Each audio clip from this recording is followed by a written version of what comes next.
just a few minutes early just to get warmed up here. The program, of course, broadcasts live Monday through Friday, Eastern Standard Time, 3 p.m. We actually are one of the few programs that broadcasts on the internet where I can take calls. So you can join the program by dialing 617-396-4958. That number again is 617-396-4958. Or you could go to the flagship stream, which is on Rumble, and if you want to chat with us, you're welcome to do that. Rumble.com/Moskowitz. Moskowitz is here, and you can check that out. I want to thank the good people over at TECN Television, the Exceptional Conservative Network. Ken McClanton, the director, recently is carrying this program. I am very grateful for that. Thank you very much. My guest here is Blair Allen Gadsby. The book is Religious Delusions, American Style, Manipulations of the Public Mind.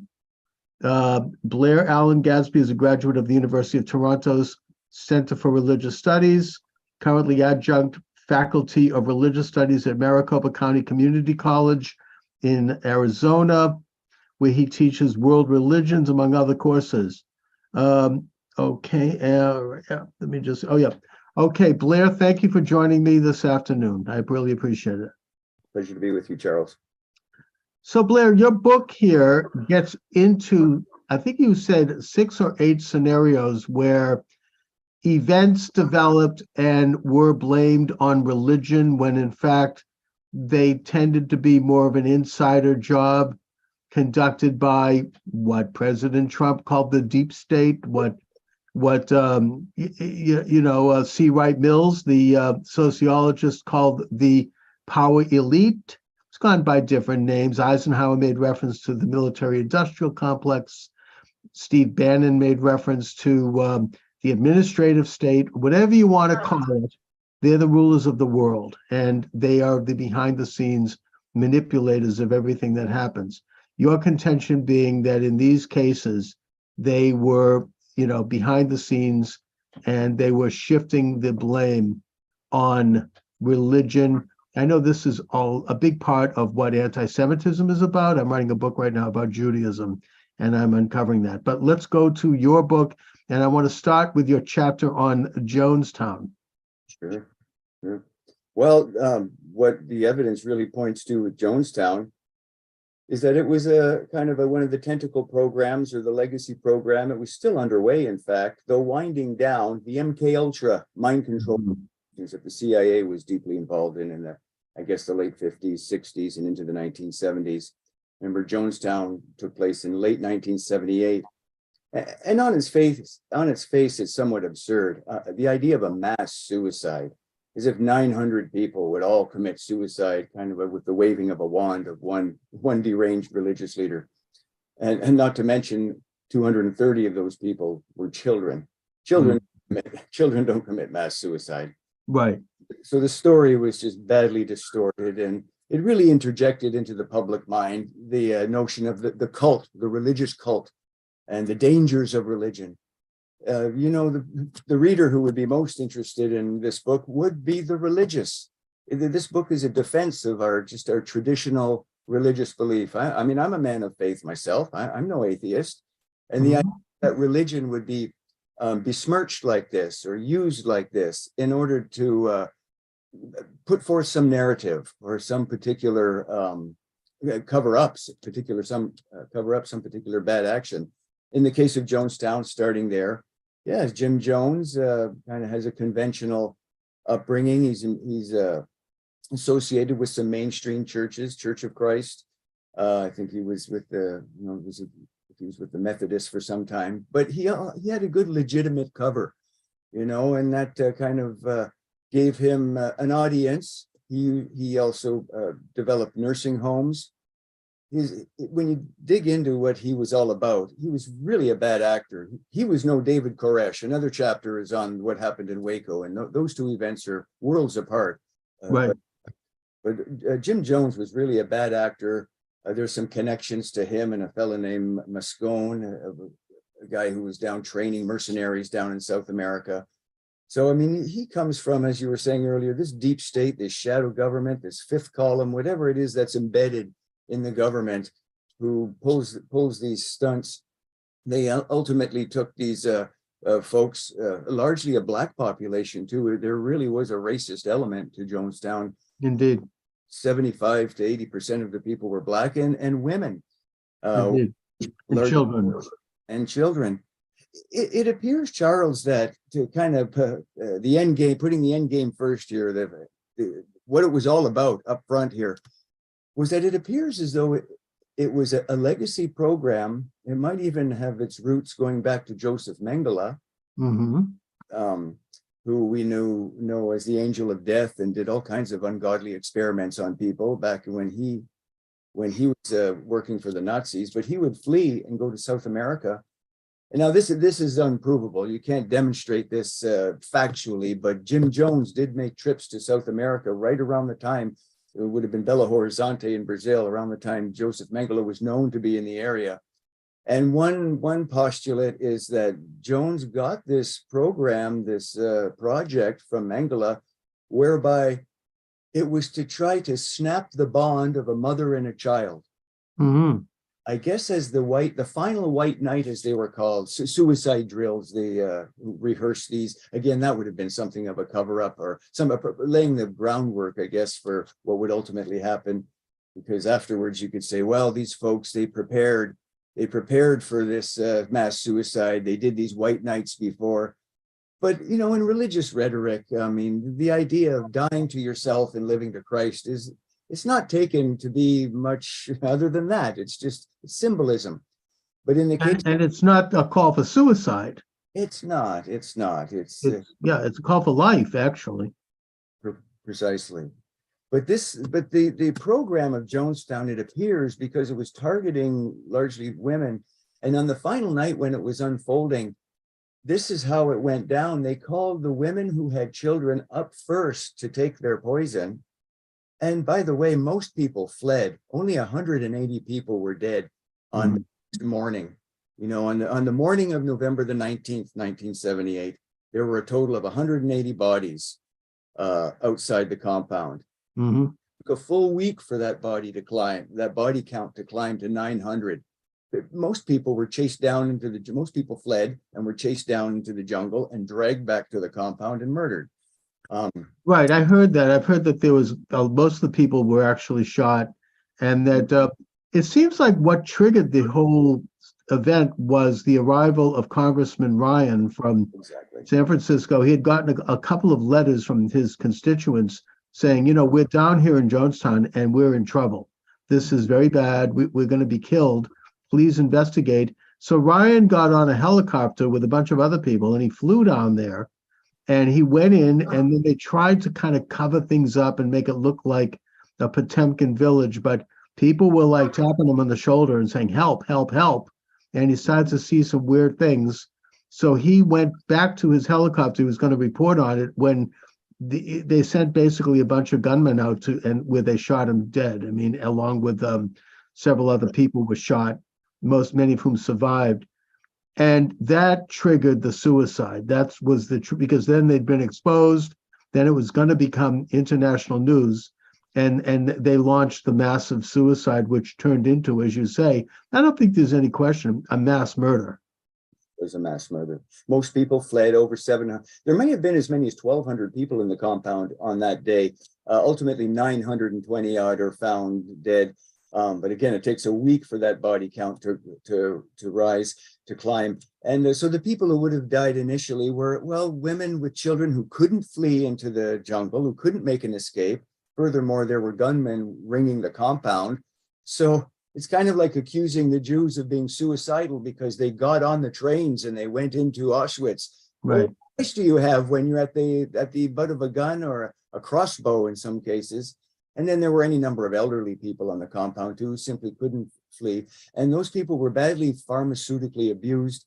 They had a medical clinic down there that had just state of the art for being out in the middle of nowhere. I think they could do all kinds of operations and medical work, short of dental work. So you have to, this was clearly, it was a medical assault on the victims. Mhm. As I was saying, it appears as though the target audience was the mother-child bond, probably the strongest bond in mammalian life, in human life, and Right, of course. Now, Blair, when you say that they were targeting the mother-child bond, who was doing this targeting? Was this part of an MK Ultra type of CIA experiment? Is that what you're saying? that's what I would, yes, that's what I would conclude. Yeah. With the exception then of this, again, kind of argument that perhaps Mengele might have been behind it. He might have been. But Mengele might have been having connections with that deep state as well. I mean, he got off scot-free after World War II. He was able to skip over to, I think, Paraguay, where he eventually died of natural causes. I mean, I think he drowned in his pool. And Mengele was not the only one. I did some research on this, and my book was Hitler a Leftist. And I discovered that a whole group of people, the so-called scientists, the social scientists, the people who did some of the worst experiments in the death camps, and Mengele's mentor, von Verscher, is among them. They all got off scot-free at Nuremberg. They got a slap on the wrist, and they all went back to work.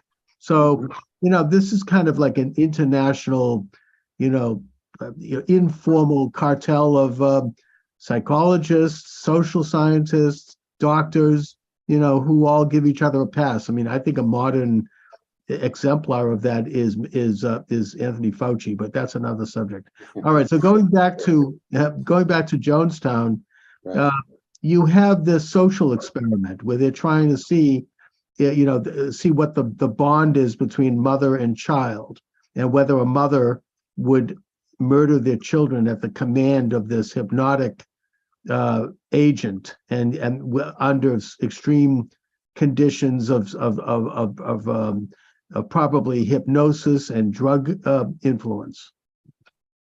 Yeah, and on that final night, the experiment went down like this. They called up the mothers who had young children. They administered the poison to the children, but not the mother at that moment. She was to take her child and kind of go back to the pavilion, or back into the audience, if you will. Think of it, there was like an outdoor dining area.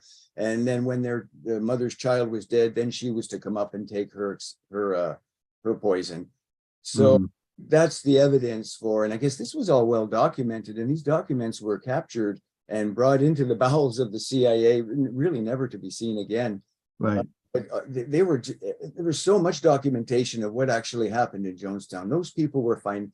Going back to California now, so that's where the People's Temple was, right? And they migrated to Jonestown in late 1977, and then it hit the fan in late 1978 when the heat came down, as you say, when the Congressman Ryan went down to investigate. Yeah. But back in the States, they were either physically abused, sexually abused, financially abused. Any number of elderly people had signed over their Social Security checks to Jim Jones. Well, you're locked in at that point. There's no way to escape. And there's some terrible testimonies of the way he treated. He had a planning group of about 100 white cadre that worked with him, and how they just physically abused any number of the members and intimidated them from leaving the group. So there's just no good side to that story. It was just an ugly, ugly experiment in mind control that I think quite conclusively has its roots in this CIA MK Ultra, MK Delta. MK Delta was a little bit more of the pharmaceutical stuff, using drugs to try to control people's thoughts. Right. Understand this is where LSD comes from back in the day, right? Oh yeah, with Louis Jolion West and all these other guys who were putting it out on the street in Los Angeles and San Francisco, and Ram Dass, who's connected to the CIA, and not Leary, I mean, openly bragged about this. So yes, but it does look to me, I mean, again, who knows? But the Jonestown operation was too big and too vast and too expensive for just this one lone nut, Jimmy Jones. I mean, this was with gunmen surrounding the place and bringing thousands of people down into the jungle in South America. And, the whole thing just does smell of a kind of an inside job. Yeah, and even I guess the State Department would have had some type of covering role. It's not that the State Department was actively making it happen. They leave that to Jones and his cadre, but in providing some type of diplomatic cover for manipulating the and this would include the government of Guyana too, manipulating the journalists who arrived, confiscating their tapes, confiscating passports. I mean, who has the authority to dictate the maneuvers of troops? I mean, Jim Jones doesn't have that kind of authority. I was a missionary in Africa. I left when I was a young man, went to all on my own. I didn't really know who the people were, who I was going to meet, but it was a legitimate group. And, you know, there's some telltale signs of when something ugly is going on. And so when visitors would come, the food improves. Well, that's a red flag to anybody who's paying attention, right? Oh yeah, it becomes, everything gets tidied up. I mean, as a waiter, I mean, I used to remember when the owner came in, all of a sudden everything gets clean and everybody puts on a better shirt and everything, you know, it's like, that's just how it normally works. So the book is Religious Delusions, American Style, Manipulations of the Public Mind. It's available at Amazon Books, at Barnes & Noble. I believe you're published by Trine Day. Is that right? Correct. Trine Day Books. Go to Trine Day Books. That's the best place to get this book. It's tremendous. So, Blair, let's move on to your next chapter here in terms of an example of where religion was brought in as a kind of as a fall guy, as a bagman for something that was much more sinister.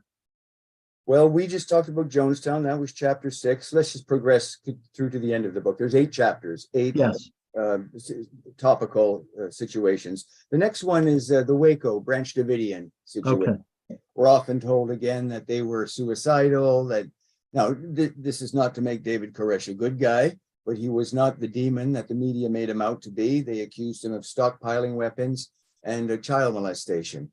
Well, when you look into it, you find out he was a gun dealer in Texas and he had a license to buy and sell these parts. And you know how there can be something of a technicality whereby if you have this part and this part, it's legal, but you click them together and it becomes illegal. Well, he even admitted having pieces of equipment that could be made into illegal weapons. And when he got wind, David Koresh, that the ATF was interested in him and curious as to know what was going on at his place, he called the Dallas Bureau of the ATF and he invited them in to come in and look at his inventory, and they would have nothing to do with it, which reveals the fact that they were trying to push a confrontation with him. This is what interests me about that story, because I remember that he, you know, they did this under the guise that they had to serve him documents to appear in court for a gun violation, and yet he was going around town. I mean, he was not hiding. They could have easily approached him in any number of occasions and simply served him these documents, but they didn't want to do that. Instead, they decided to firebomb the house and kill 100 children. Mm-hmm.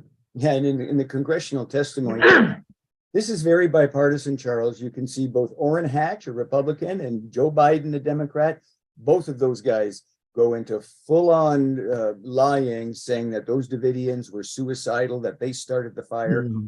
And they're just outright lying because they had a FLIR, a forward-looking infrared drone flying above the compound. Recall the images we saw during the Gulf War, black and white, and they register heat signatures. And you can see the tank storming that compound. There's just no getting around it. And our public officials, our Congress leaders, congressmen knew what went down, but they chose to make it partisan. And you can see where the Democrats are making David into a demon because it happened under the Clinton administration. And then in that case, the Republicans are trying to get a little closer to the truth because they had a little more to politically gain by seeing the truth revealed. But in the meantime, as a result, the truth was just completely shredded. And I think that's probably the biggest fiasco in this whole, aside from the deaths of, you lost me.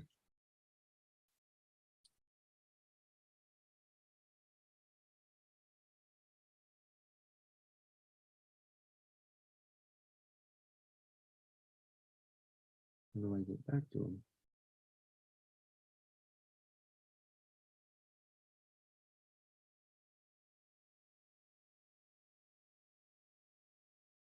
I'm still here, Charles.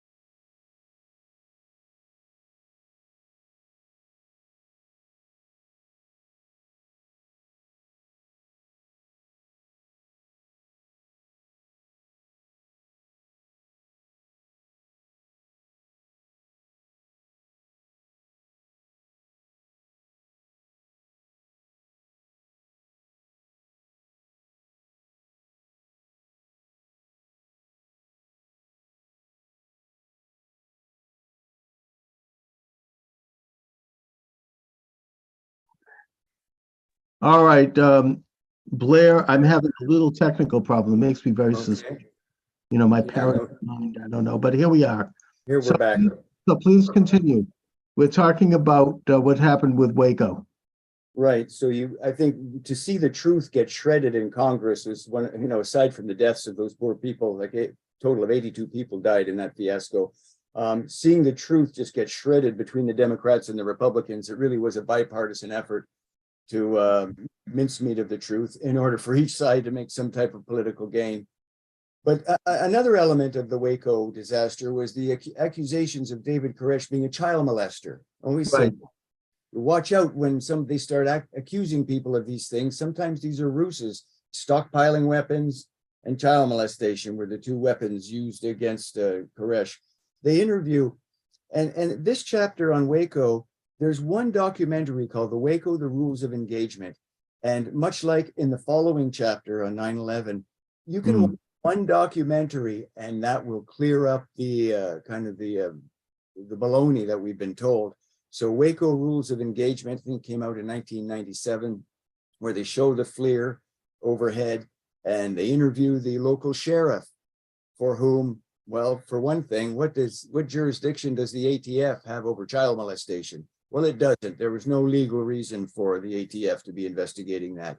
That would have been a local matter. And they interview the local sheriff in that documentary. And he says, the law in Texas is that when there's parental consent, because David probably was having sex with a girl as young as 14 years old, but her parents consented to it. And she clearly had consented to it too. So the idea that he was somehow abusing children or molesting children was overblown and distorted in order to kind of weaponize that charge against him to go after him. Right. And by the way, even if he was, there's a proper process, a due process that could have been conducted to determine, not starting to firebomb a house where all the children are murdered. Yes, you kill a bunch of children to get to David because you think he's abusing children. It's preposterous. Of course. So there's any number of facts that they bring up in this documentary, Waco, The Rules of Engagement. It is still out there. I bet you Rumble carries it in their lineup. But one thing they bring up, they talk to the sheriff on that, and they say, no, whenever anybody, and it was not frequently, but there were those who were suspicious of what David was up to. There's no doubt he had it in his mind. He would hold up the Bible and see himself prophesied in the Bible, and he was using the religious naivety of his followers, really in order to get access to women. His belief was that he was going to father 24 children that would inaugurate the last days and the millennium and this kind of stuff. So there's no doubt David is kind of as a charismatic fella, using religion to get his way and to persuade his people. But just the same, the sheriff says that anytime there was an allegation brought against him, we would go out to investigate, and there was never any evidence of child molesting. Right. And it doesn't sound like, even though we may not like those kinds of activities immorally, which we don't, there wasn't anything illegal there. I mean, we're talking about consensual adults under the laws of Texas. And, I mean, it's not a cause for like blowing up a house. And I think in the aftermath of that terrible thing, and we kept seeing the video of the house being firebombed, I think the people felt uneasy about that. This was a private home of a citizen, and it was blown up. It was literally bombed like you'd bomb in a war. And it came right after this very strange figure became the Attorney General, that being Janet Reno, Right. who presided over it and who was essentially installed and then immediately authorized this whole operation. Yeah, she's interviewed in that documentary, and it's quite clear she has no idea what's going on, and she's really. I often say when I show that to my students, that documentary, Mhm. see there, and I have a questionnaire for them to fill out for extra credit, and she's quite clearly a basket case. She's just completely out of touch with what's going on. Right. But on that situation, Charles, I believe that happened about a year or so after the Ruby Ridge incident, where Indeed. the ATF again had been left with egg on their face. They had bungled a raid. They had killed a woman and her baby, and Yeah. it's just it's as though they were trying to resurrect their reputation. With these agencies, there's budgets involved, appropriations, and the other agencies, the FBI and any other law enforcement agencies, are kind of mocking the ATF, and the ATF felt that if they could revive and resurrect or refurbish their reputation somewhat, that would be the Branch Davidians would be a way to do that. And they also showed that video how the night before, one of the agents calls the local media and says something's going to be going down. So that's called foreknowledge, going down tomorrow in Waco. Right. Clearly planning this thing. And that was after 51 days of just terrible behavior on the part of the ATF. Oh yeah, they were sieging the place and starving them out, and Yes. it was really despicable. Now, this, I think it's also fair to note that the Waco event occurred, I believe, 1 year before the Oklahoma City bombing of the Correct. Murrah building. Do you get into that? No, I don't get into that, but Okay. I understand that there is I think it was like who's the Timothy McVeigh there, who was either the fall guy or whatever his role was. Whatever he was, yeah. Yeah, whatever his role was in that. Well, there's a documentary on that. I think Alex Jones's outfit did a documentary on that. And much Yes. 9/11, they found cutter charges. I mean, beams had been cut in that building. Now we were told McVeigh just drove a truck full of fertilizer and blew it up. That does not explain the cutting of beams. That Yeah, the way that building collapsed. But anyways, let's go on to your speculation on 9/11, the Sure. September the 11th of 2001, and the collapse of the World Trade Center in New York and the bombing of the Pentagon. Yeah, that was clearly an inside job, as you would say, in order to, well, they got 20 years of war out of that, right? We invaded Afghanistan and we just withdrew there. What was in 2021? We withdrew there from Afghanistan. So that was a war provocation. Early on. But what about the 19 hijackers? Who were they? Yeah, I mean, to the degree that they were there, they would have been patsies. I believe they were in the employ, many of them, especially the ringleaders, the pilots on each of the 4 planes. They had military associations. They were probably working for the drills, right? The Webster Tarpley's done some good work on this, on the military drills that were taking place in and around 9/11. Well, I know that they were students of at an aviation school. Right. Their passports had expired and they were allowed to stay in the country thanks to the Frank Amendment, which was passed to basically hamstring the government from deporting people unless they had absolute proven terrorist associations. So they were in the country, I think all of them, if not most of them, they were here technically illegally. But what about bin Laden? Yeah, what about bin Laden? I mean, wasn't he the mastermind pulling the strings on them? I wouldn't think so. No, he was, what was he, in a cave in Afghanistan?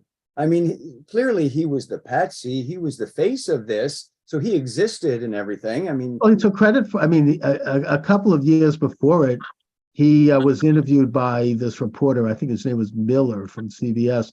And he was basically saying that this is coming down the pike and that we're going to do this. And I think that there's connections between Al-Qaeda and the bombing of the U.S. embassies at Dar es Salaam and Nairobi. Um, so I don't think that I think they must have had at least some hand in this. Well, there was a British politician who said that the base, Al-Qaeda means the base, right? That it was actually a database of any number of these mujahideen characters that were under the employ of our secrets, whether it was us using the CIA over in Afghanistan and using the SIS, right? The Pakistani intelligence services. There's a whole web of connections of these. In this area, you are onto something only because, and I'm talking here about conventional knowledge, stuff that's been vetted by the mainstream Mockingbird media. I'm not making this up. But this has to do with the operation under the Reagan administration to destabilize the Soviet Union by aiding the Mujahideen in Afghanistan. Let's not forget, in 1990, the Soviet Union invaded Afghanistan and deposed the king and replaced it with a Soviet puppet government. And then there was a lot of unrest. You had the Northern Alliance, which was fighting against them. And the United States went in big time in terms of helping the dissidents against the Soviet regime, because they knew that they could lead the Soviets, and they did. To their credit, the Soviet Union eventually, this is one of the major factors that led to their collapse. However, the downside to it was that they helped arm and train Al-Qaeda and the Taliban as our allies, and then they, at least by conventional wisdom, they then turned on us after they were victorious in Afghanistan. But what you're suggesting is that maybe at least an element of them might have continued under the employ of the United States. And I don't think there's any denying that they were in the 1980s during the war against the Soviets. Yeah, and one thing is, how did these pilots get these planes into their targets? Charles, you don't just get in behind the cockpit of a Boeing 767 and just fly by eyesight and steer it to the towers. Right. My understanding, if you'll just look at the kind of connect the dots and look at the timing, the whole onset of drone technology really began in Afghanistan when we started using the drones. And I guess it was in 1999, what was the name of that technology, where we flew pilotless a commercial jet across the Atlantic. So it's my understanding that very likely there were homing beacons in the towers, and those planes were directed. Once the terrorists, once the hijackers broke into the cockpit, and remember there was who's that actor there? He went on Fox and he was saying about a year, August before September 11th, he saw some of those characters on the planes, the same flight 11. It was from Boston to LA, I guess. But reported it to the FBI.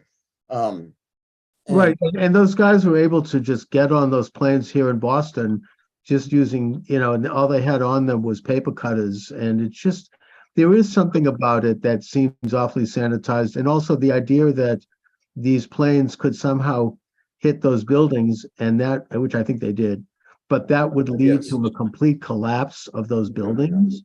And then, of course, there's Building 7, which was detonated, and nobody ever talks about that. That had nothing to do with the collapse. So, there are incomplete elements of what happened there. Whatever happened, I would tend to think that there was involvement by radical Islamic forces, only because after the 9/11 attack, there was various radical Islamic attacks around the world. You had them in Bali, in Indonesia, and in Madrid, there was a major attack, and in London subway, there was a major attack, and elsewhere around the world. So I don't think that can be something that's completely orchestrated. That's Charles, more organic. The fact that some of those characters exist, that there would be Muslims in the Middle East or in other parts of the Islamic world that have a grievance against the United States for something that we've done. They provide the fact that they are real. They provide the cover story then for our guys to go ahead and typical false flag, right? That's the motive of false flag. You blame an external enemy for this event when in fact you've done that event. But the fact that that enemy is out there is real. There are Muslims in the Middle East. Have we not? All you have to do is go back, look at the Israeli-Palestinian issue and understand that there are any number of Muslims who don't side with Israel, and they side with the Palestinians. And who is the chief sponsor of Israel? Well, the United States, and they act that out. So you're absolutely right. There are Islamic actors out there who don't like the United States and have a grievance against us. Well, it's more than just the United States. I mean, I tend to believe Britain took a hit. Huntington's thesis of Islam's bloody borders. If you look at any country where Islam is bordering non-Islamic countries, you have war, and you have war within many countries. And again, I'm not here to condemn all Muslims, the vast majority of whom are not involved in this. It's a very small sect that I think views very, radicalized aspects of their doctrine. And I think that they've been radicalized, frankly, by maybe the United States, but more likely by the Soviet Union, which set up al-Fatah and trained Arafat and his people in Russia to have a cell and to attack not just Israel, but the West. So it's a very complicated story. But what I think we can say is that in the aftermath of the terrible events of that day, and the idea that Americans or any of this deep state would be involved in such a heinous attack that resulted in the deaths of 3,000 innocent people. I mean, it's almost impossible to get your mind around that. I don't know if I really can get my mind around that. I'm not endorsing it. But we do know that in the aftermath, they used that as a pretext to pass the USA Patriot Act and to criminalize and supersede and compromise the United States Constitution in many ways.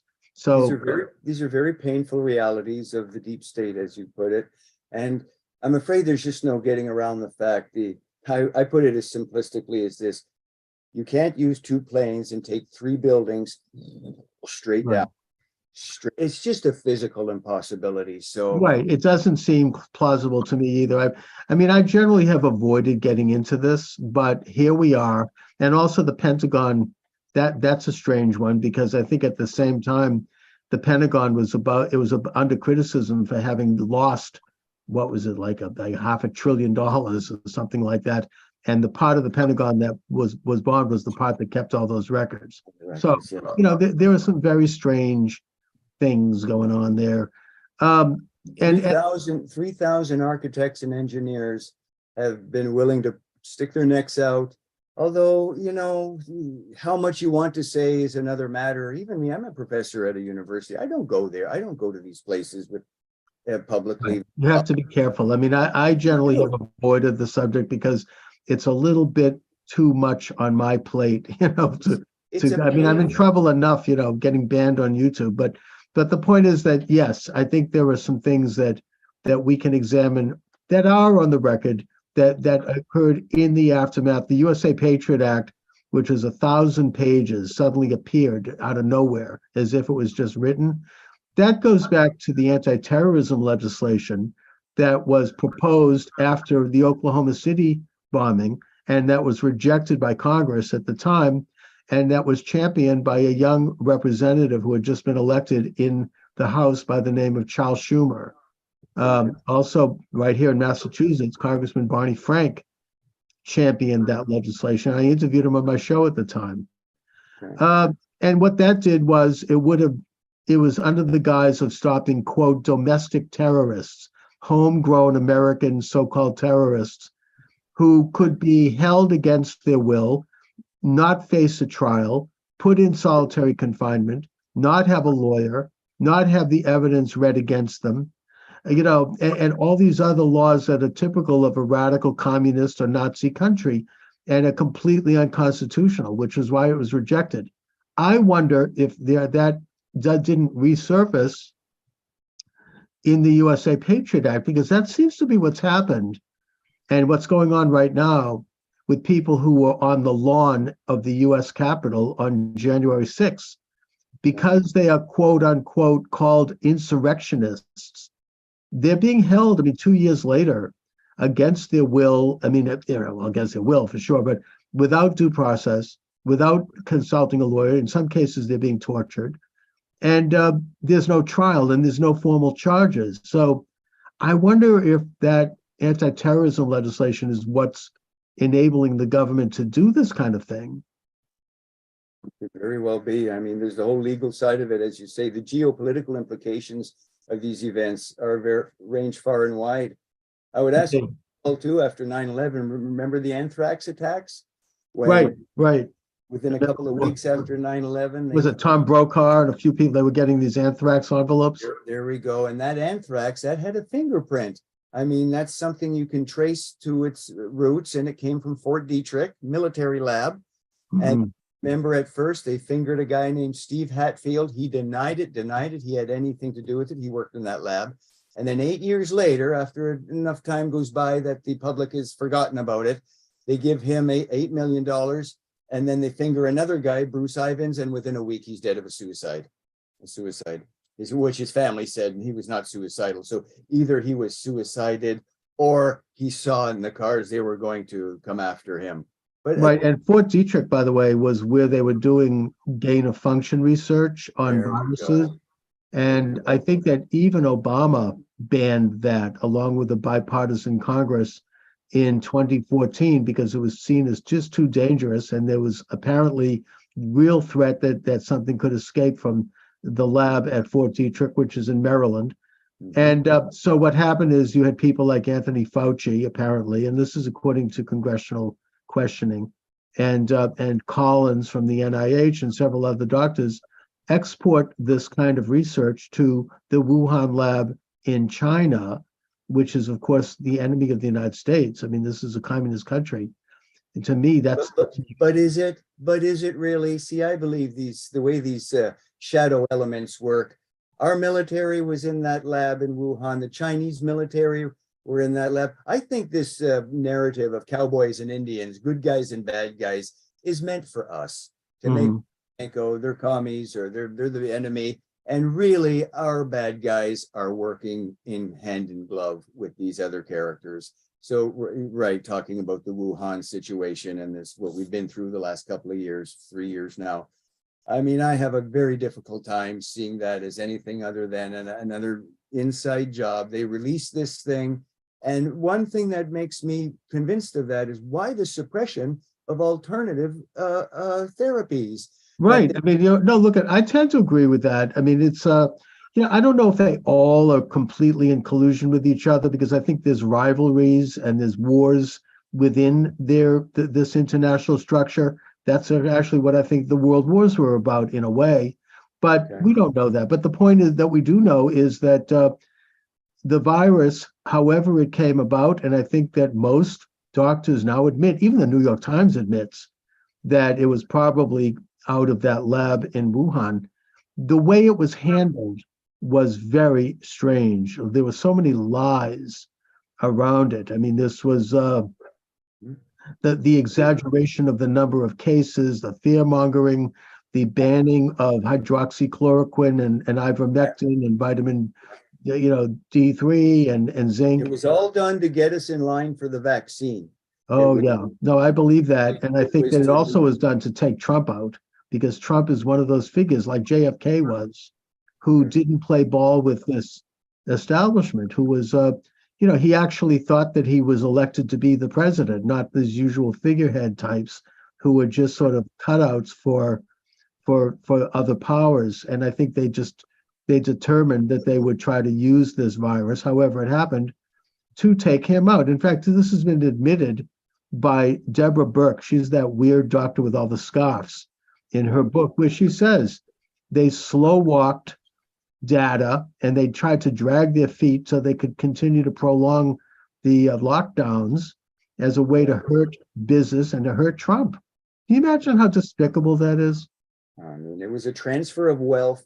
I always say they did that for three reasons. There were whatever virological goals they had in mind, get that vaccine into us.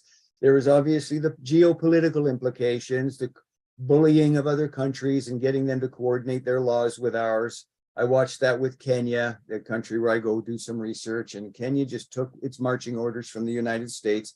And I think if we think in spheres in the geopolitics globally, in terms of spheres of influence, the countries under the domain of Russia or China or us, they are bullied into what it is we want. And then there was the third element is the transfer of wealth, the number of wealth that went up the chain and the small businesses that were crushed. And yes, whatever political gain domestically and internationally they can get from it. Sure, if that was to damage Trump, why not? If it was to, again, push some other political agenda internationally, well, of course. So, yeah, it's very hard to see these as honest, organic, the case of the plague now or the pandemic, to see it as an organic reality coming from a wet market, because it was the handling of it that for me demonstrates. Oh, I don't trust anything to do with with COVID. I mean, it needs to be investigated, and now that it's the reason, I think the only reason why they were foiled in their attempt to create an electronic passport that would have been the end of freedom for all people in the world, and which was talked about by Klaus Schwab in his book, The Great Reset, the COVID virus. I mean, which was released around the time this whole thing started. The only thing that stopped them was the great Canadian truckers. There we go. I was just thinking You know? about those guys. Oh, yeah. Thank God for Canada. They stood up Absolutely. and they shut down the highways, and they showed that truckers run the world. I mean, if you mess with truckers, they could bring an economy to a halt, and that was spreading. It was going to Australia, New Zealand, France, even Israel. There was already rumbles, and it was basically to stand up against this electronic passport in order to do business. And you look at the way they were attacked, and their bank accounts shut down, and they were called Nazis. Putting aside the fact that the majority of these truckers are men of color, I mean, it's ridiculous. But yet they did stop it. At least temporarily. I mean, they'll probably try it again in another guise. They don't give up. But, you had these things rescinded after that because they needed to get the trucks back on the road. And look at our media, how they hardly talked about it while it was happening. It was just wicked how our media covered that story. They don't want the American people to know that if we band together and we stand up, we can affect a change. I'm very proud of the people of China right now. Look at what they did in their country. They just had enough of their totalitarian Xi, and the people went out in mass. Didn't somebody throw themselves off of a balcony, for crying out loud? Yeah, well, they had a situation where their lockdowns were so extreme that they welded shut this building, and I think 10 people burned to death, and that triggered massive unrest throughout China. And but yet, it seems like they have, and they're talking about this right now at Davos with the World Economic Forum. They are really trying to consolidate control through through what we're doing right now, the electronic, big tech media. That's why I'm on Rumble, not YouTube.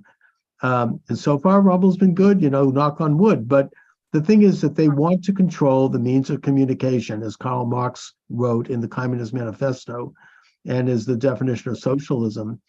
And they want to do it through this massive censorship program, which eventually is going to include digitized currency, which will mean that every transaction you engage in will go onto a computer screen, and they can shut it off. You can be starved. Now they're talking about, in fact, I think that they quietly signed a law saying that every American car by the year 2030 is going to have a kill switch. Wow. They can shut it off if they don't like you. So I'm just saying this control mechanism is goose stepping forward, and it's been in every generation going all the way back. As a believer, I think it goes back to Adam and Eve. But the point is that in this day and age, they have tools at their disposal that are much more deadly and much more dangerous than ever before, in the form of artificial intelligence, transhumanism, all of it. And this attempt to control the world's population, I find it no coincidence that the Georgia Guidestones, right? How it was blown up. What happened with them? they were demolished. I think the elites got wind that, hey, we can't have this out here. We're being a little too forthright with what our plans are. And the pandemic kind of was, if you look at the pandemic and if you're suspicious about that, and you look at the Georgia Guidestones, you can say, well, gee, can't you see a connection here? Oh, yeah. Well, that basically called for the world population to be set at a certain number. 500 million max. Right. And, I do think that population control has always been part of the agenda going back to Darwin. This idea that we evolve a superior species of people, and that to winnow away the weaker members. Look, it does seem obvious to me that has a hand in all of the way they're manipulating events, which are real, but they're being manipulated in a way that benefits them. So, Blair, tell me about another chapter of your excellent book. Okay, going back then, chapter 5 is about the UFOs and how Roswell, 1947, the crash in Roswell, how that was largely done to, and then the fomenting in culture, right, popular culture of aliens and this kind of thing, that was done to basically cover up the Operation Paperclip and the technology we had imported after the war, which ultimately gave rise to our B-2 bomber or the B-57, that winged thing there. That took a whole generation to develop that technology. Mm-hmm. The delusion of aliens, and for my field in religious studies, there are what are called the UFO religions, your Heaven's Gate and Raelians, and there's a couple of others. So they've been largely used to cover up that element, and of course our military had something to gain by that, right?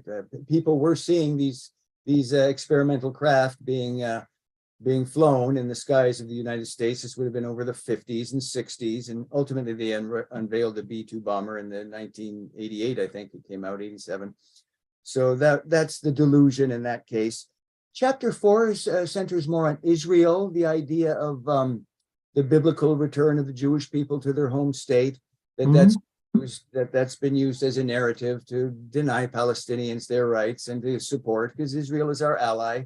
So in the delusion part, and that is that the Bible has been used against, largely in this case now, right-wing Christians, to unwavering support for Israel. Okay. I mean, you and I don't agree on that one, but Well, I mean, I consider myself, I'm not a Zionist, because if I was, I'd live in Israel, but sure. I'm very pro-Zionist. I mean, I think that Israel as a Jewish state is biblical, and Sure. that the creation of Israel and the sovereignty of Israel is miraculous. And it's also an example of standing up against this world order, which I think was behind the Nazi Holocaust. And, it's for sovereignty. And I think Israel reaches a branch of peace and aid to all Arab states to join them. And it's an example of a rise of national sovereignty that I think the establishment despises and they want to snuff out. But you and I don't agree. Anyway, well, I wouldn't even disagree with those major points. I mean, yeah. It's the political traction that can be gained from these stories that I'm highlighting. So, and I feel bad for the Palestinian people. I mean, I've worked in Israel in a spice factory for a while, and I got to know Palestinians. And generally speaking, they admire Israel and like Israel, but they want to have a sovereign Palestinian state in Gaza and in the West Bank, which I agreed with. But the problem is that their leadership is not interested in their welfare. They're interested in annihilating Israel and using those areas as a launching pad to destroy Israel. And as long as they do that, there's not going to be the kind of peace that should exist there. Yeah, anyway. Fair enough. Yep. Chapter 3 has to do with the Cold War rhetoric of atheism, how atheism was used to really, it was linked to communism. So if you think during the 1950s, when the Red Scare was underway, there were any number of people who were godless communism, right? Yeah, there you go, that kind of thing. Well, they are godless. I mean, communism is atheist. Sure, but there are any number of atheists who are not communists. So and there are a number. I think that the entire elite group that we're talking about is generally speaking atheistic. I mean, if they don't if they're not outright atheists, then they're into some weird occultic stuff that, like the theosophy of the UN and this idea, of perfectibility of man. I mean, the theosophy seems to combine Darwinian science, so-called, with weird, the ideas of Atlantis and the creation of this earthly utopia. That seems to be the religion of the UN. It's not Judeo-Christian faith. Right. And again, what I'm highlighting in this book is the political gain that is sought by making these arguments. So to link atheism with communism, whatever a personal actor's view might have been, if he was not a Christian and he was an atheist, he had to be careful about how he spoke about it, lest he be tagged as a communist as well. And that was just for sure really political theater. Oh yeah, well, there's no question it went overboard in terms of creating an enemy that transcended just the actual enemy, which was, I think, the Soviets after World War II. But eventually it became your regular high school teacher who might have said something that seemed a little pink. There we go. That maybe wanted evolution or teaching in the schools, or wanted to Darwinism, which is the subject of chapter 2, which is called evolution versus creationism. How that whole Scopes monkey trial, which we're taught in our textbooks, is a battle between science and religion, was really something of a cover-up for eugenics. The eugenics program that were underway at the turn of the century. Life was very cruel at the turn of the century, and I think the Nazis even looked to the American. They did, and there's a lot of information about that. I mean, none other than Supreme Court Justice Oliver Wendell Holmes, who was a great liberal justice. He authored the bill Buck versus Bell, which basically allowed the government of Maryland to sterilize a young woman because she was too promiscuous, under the ideas that he said, we don't need any more idiots, he said in the language of that bill. So eugenics was all the rage. If you and I were brothers and we had a brother who stole a car, they would come and sterilize all of us in the belief that criminality ran in the family. So that's right. It's the degree to which these things can be taken way out of proportion. And again, and I don't think that's ever gone away. I mean, obviously after World War II, it had a bad name and a bad stench because of, eliminating races and inferior races and all that. But I think that it's remorphed itself. I think it's taking on a different, more subtle guise. This idea that man is nothing more than an intelligent animal, that we're nothing more than, there's no soul, there's no God, there's no greater spiritual side to us. It's all just genetic. It's all creating and manufacturing. And I think we see that now with the transhumanism of people like Noah Harari in Israel and his Homo Deus, and with people like Ray Kurzweil here at MIT, who are talking about creating a new species of man that's going to combine living people with computer components. And that it sounds an awful lot like the Ubermensch. It's like a perfected person who has cosmic consciousness and who's going to live to be 200 years old and who's going to be beautiful and strong. It sounds to me a little bit like that. It's a techno updating of idea going back to Aryanism, isn't it? Indeed. Indeed, which by the way was a theory that was originally concocted by the founders of Theosophy, Helena Blavatsky, in her book Isis Unveiled, where she actually invented and coined the word Aryan, and developed this whole idea of this super race, that came about through breeding in that case, and it was a logical. Actually, it is a logical manifestation of Darwinism, because if you believe that man is evolving into a superior species, or all species are, then you would believe that eventually a superior species is going to pop out of the human species. Well, what do you make of this combining then, for medical purposes, people who've had strokes or people who suffer from various diseases, debilitating muscular diseases? Think of our troops coming back and with severe injuries, and putting the electrodes into the brain in order to regain some function. When I hear transhumanism, typically hear it from the negative side, that there's this synthesis of computer technology and organic life, but there can be a positive Indeed, medical you're side. absolutely right. There are positive aspects to it that can improve and prolong life. No question about it. Just like anything else, there are positive aspects of nuclear developments too. I mean, these things can be used for good. The problem is that they are taken over by people who don't have the good intentions and who use them for part of their evil design. I mean, that's really the issue. The technology itself is inanimate, and it can be used, it's medicine. It could be used to help people, no question. So anyways, Blair, tell my listeners and viewers where they can get your book and website or any information you'd like to share. I do have a Wix website where I go through, have some documentaries and a bibliography, and that would be at bgadsby.wixsite.com/Blair's blog. The book can be ordered, as you mentioned in the beginning of the show, Charles, at Amazon or Barnes and Noble, or from the publisher Trine Day. That's typically the preferred Indeed. source.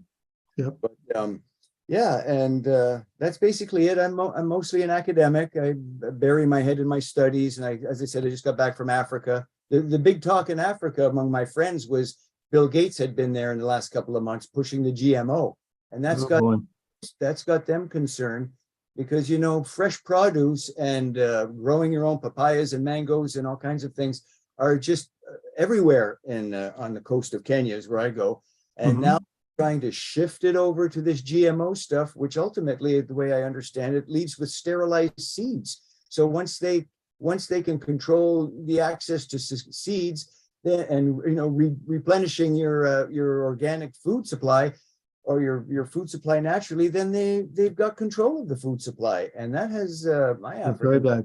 And I think there's a lot of resistance to that in several countries, including Italy. They ban American GMO products, and I think that the Pacific Rim, like Japan and Korea, they ban it as well. So I think there's a growing awareness of the problems associated with that, and more of a localism. People want to continue to control the more conventional and traditional means of getting food. So I'm hoping we're seeing this globalization crumble, that we've got to stop this globalization effort that gives them too much consolidation over all of the supply chains. We saw how COVID challenged that, and it's not good for any of us. No. It's better if our food comes from more locally distributed regions, and as much as we can obtain. I realize you can't get a car that's made in your state necessarily, but let's make these things in America. If you're in Canada, let's make these in Canada, that kind of a model. Absolutely. I'm a big supporter of localism. I mean, it's whenever possible, and we could even get into that. It's a bigger subject that we could even discuss at this point, but yes, I mean, that's a very positive trend. I mean, homeschooling, even local currencies are something that's being experimented with. So anyhow, listen, I really appreciate you joining me, Blair. Blair Allen Gadsby is my guest. Religious Delusions, American Style Manipulation